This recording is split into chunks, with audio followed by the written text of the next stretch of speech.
गर्मियों के आते ही हर कोई व्यक्ति अपने घर में एसी का इस्तेमाल करता है, पर आप जानते हैं कि लंबे समय तक एसी में रहने से आपकी स्किन पर इसका नेगेटिव इम्पैक्ट पड़ सकता है।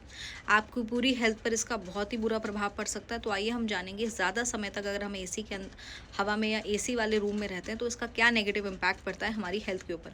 सबसे पहली चीज़, एसी क्या करेगा, कमरे के अंदर जो हवा है उसके मॉइस्चर को सोख लेगा, जिसकी वजह से आपकी बॉडी डिहाइड्रेट हो जाएगी और जिसकी वजह से आपकी बॉडी में ड्राइनेस होगी, आंखों में ईचिंग होगी। इसके अलावा आपकी स्किन में भी ईचिंग हो सकती है।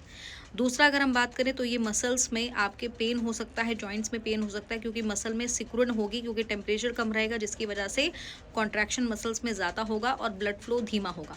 ब्लड फ्लो अगर धीमा होगा तो आपके सेल्स के अंदर ऑक्सीजन कम पहुंचेगी, जिसकी वजह से आपकी बॉडी में एनर्जी प्रोडक्शन कम होगा। और एनर्जी प्रोडक्शन अगर कम होता है तो ऐसे में आपको थकान और बहुत ज़्यादा एकदम डीजीनेस सा आपको फील होगा। तीसरी इंपॉर्टेंट चीज़, कमरे का तापमान क्योंकि बहुत कम है और बाहर का तापमान बहुत ज़्यादा है, तो अगर आप कमरे के तापमान में यानी जहाँ पर एसी चल रहा है वहाँ से अगर आप बाहर जाते हैं तो ऐसे में आपको हीट शॉक भी लग सकता है, जिसकी वजह से अचानक बॉडी टेम्परेचर में वेरिएशन आएगा। तो आप उसकी वजह से क्या होगा, व्यक्ति को हेडेक भी हो सकता है, साथ के साथ बेहोश भी व्यक्ति हो सकता है। तो अगर आप बहुत ज़्यादा लंबे समय तक एसी के अंदर रहते हैं तो आपको एक सावधानी बरतनी है कि आपको टेम्परेचर जो है वो 24 से कम नहीं करना है।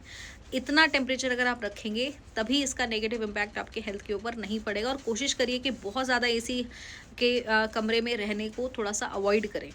तो ऐसी जानकारी के लिए चैनल के साथ जुड़े रहिए।